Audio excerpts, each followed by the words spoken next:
Form 4 mwedzi uno wakamufonera vachiti ndiri kukumbira umhandara hwako wakazoti kudii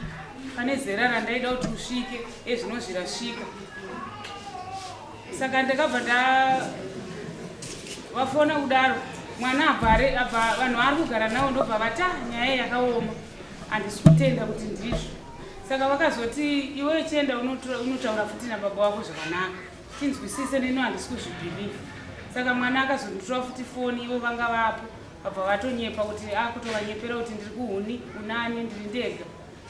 handina vanhu pandiri ndobva vataura kuti zvinoita here kuti upe baba wako umhandara wako kubva mwana akubvunza kuti zviite sei zvozoita sei zvikanzi ndiri kubhadhara uda kubhadharwa nei kuti ubvume zvandiri kutaura zvikanzi chii chakaitika zvikanzi nababa wake pana zvakaitika ndokwanisa kuzokuudza zvakaitika zvacho asi wandiri kuzoti uda kubhadharwa nei. For these and more stories, tune in to Zim News Bit TV with Robert Tafumani.